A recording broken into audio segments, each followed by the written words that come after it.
Well, tell us about when you were drafted. What year were you drafted about?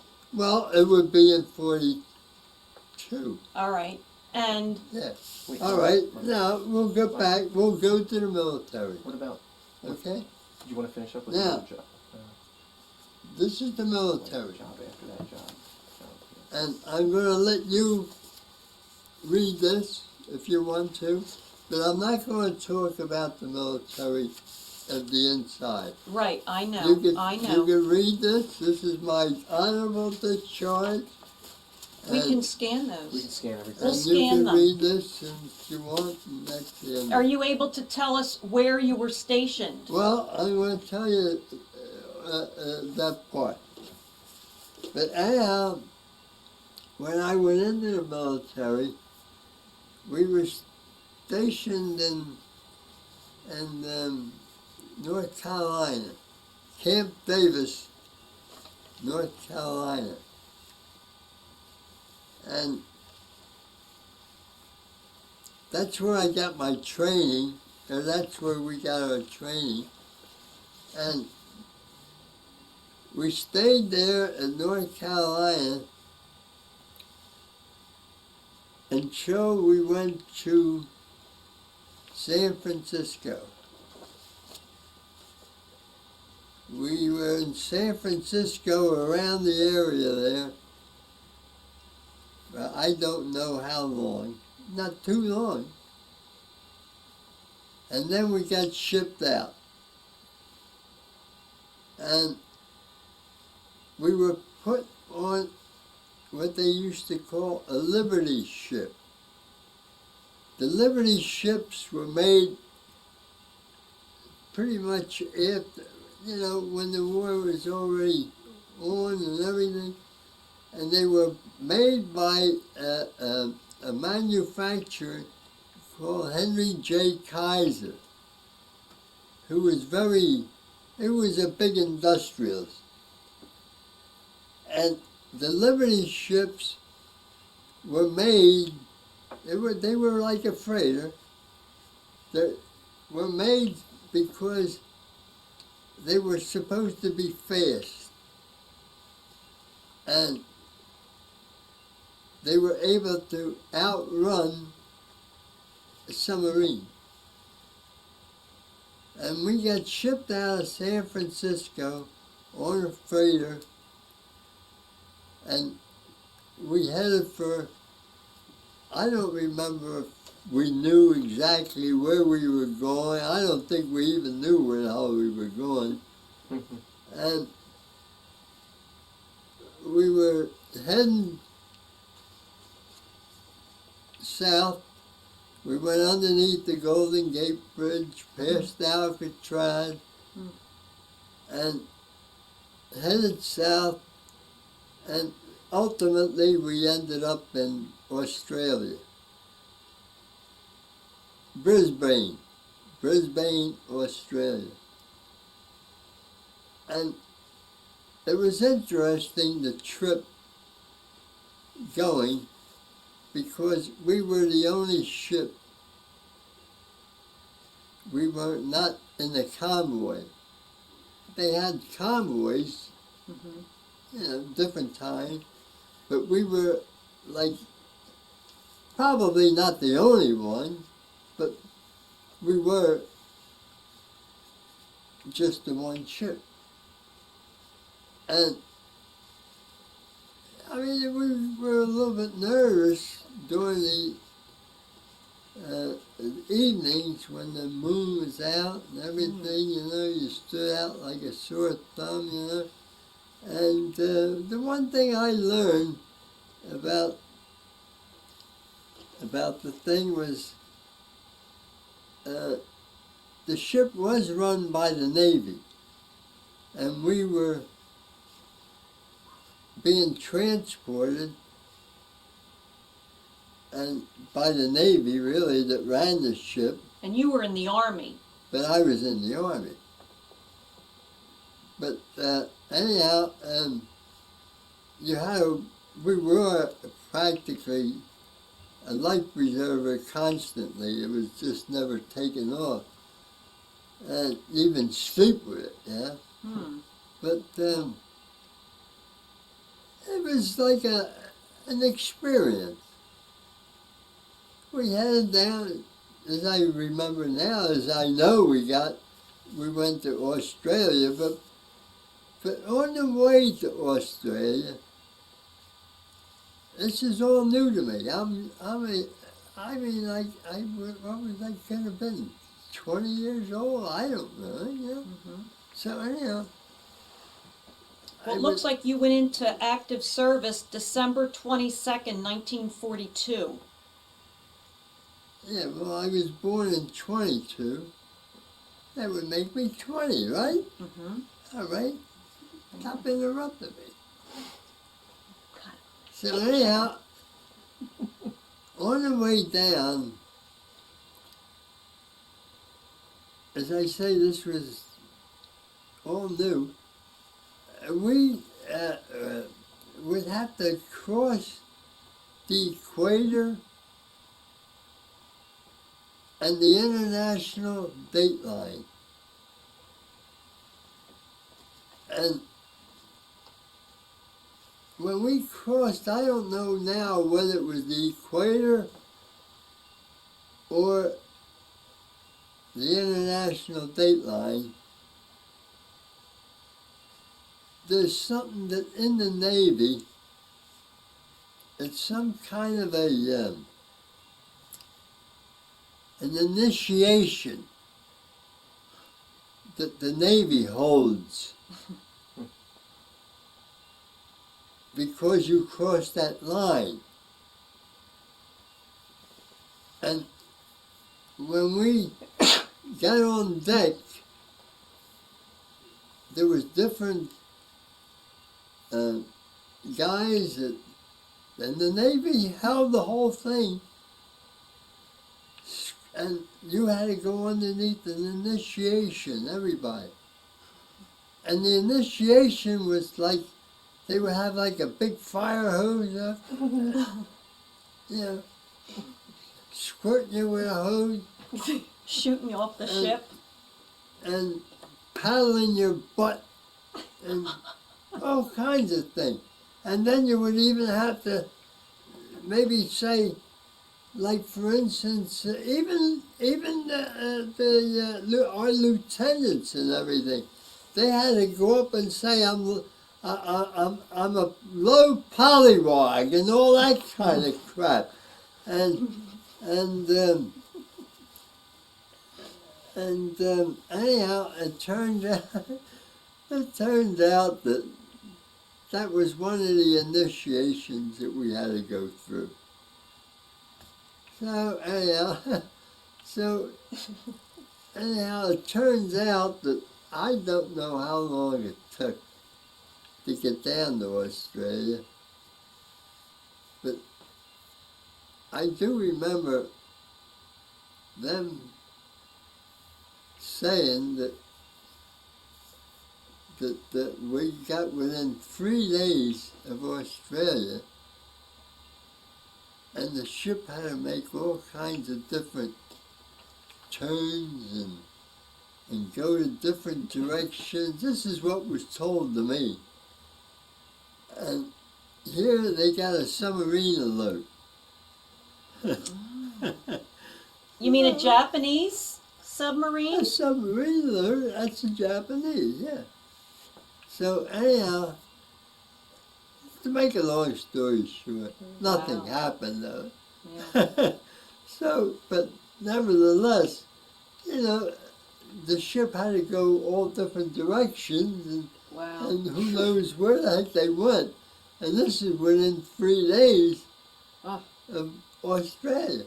Well, making a long story short, we got into Brisbane. That was the end of it. And that was the end of our trip. But weren't you stationed elsewhere in the South Pacific? I'm getting to that. We were in Brisbane, and I don't know how long we got there. And Brisbane was really nothing more than, it was a town, but I don't remember much of it. And I do remember they put us, when we got on shore,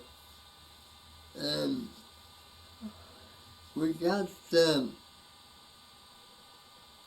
on a train, and it seemed like that train was like a toy train. It was so small.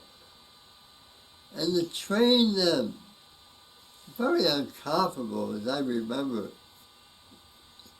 And we even got like our tents that we had, like, you know, and we strung them different places to form a hammock and everything. You know?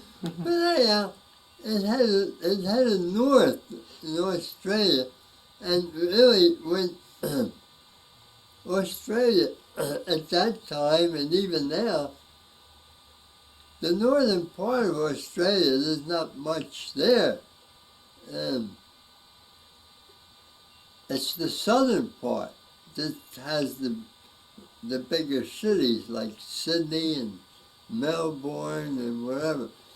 But we were headed north, and we ended up going as far as Townsville in Australia. And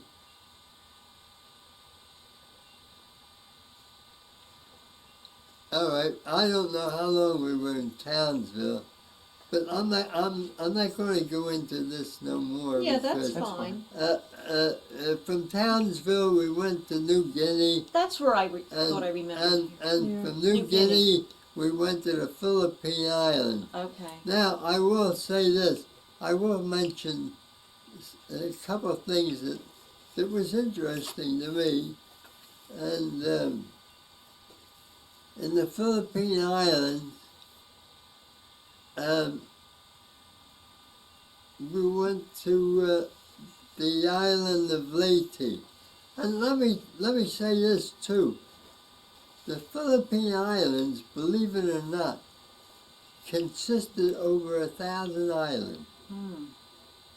Read your history, and you'll find out. Mm-hmm. It's over 1,000 islands. I don't know how long, many, but I know it's over 1,000 islands. Mm-hmm. Some of them islands you don't even hear about or whatever, but nevertheless, I guess they call it an island. Mm-hmm. But Leyte was a big island, and after that was cleared out,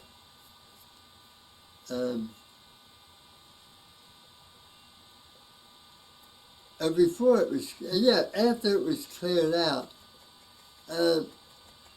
I had an experience there where this was a pleasant experience to me. I was in my tent on the island of Leyte,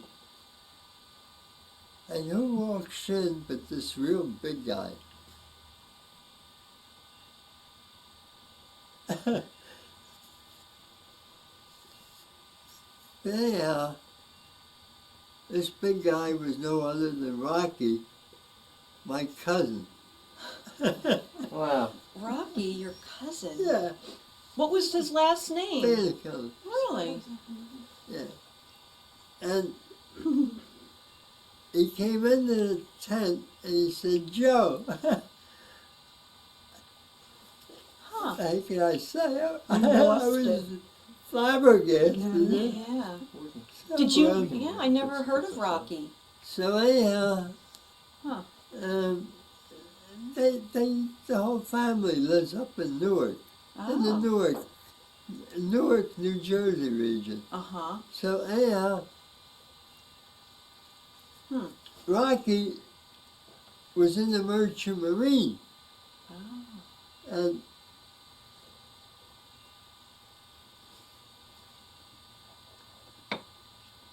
he learned that I was on the island of Leyte, and his ship was anchored in the Leyte Gulf, which is Mm-hmm. the water right there. So anyhow, his ship, and he's in a merchant marine. his ship had a mine, and it was anchored in the Leyte Gulf alongside of another ship, and they were getting like their supplies from the other ship, yeah. Mhm. And he was there until he was be reassigned to another ship because he was in the Merchant Marine. Mhm. But the experience I had, as I say, was very pleasant. Yeah. The experience I had was we saw each other practically every day for about 3 days or whatever.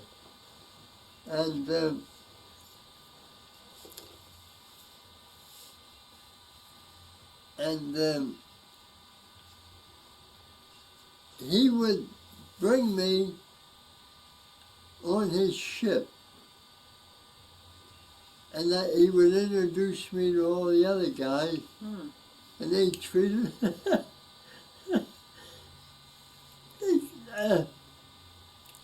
they treated me like a king. To be Wow. honest. Wow. That's nice. So anyhow, So how come I they never heard had about Rocky? they had a menu on a blackboard, and they had like two. I forget now the two dinners that they had.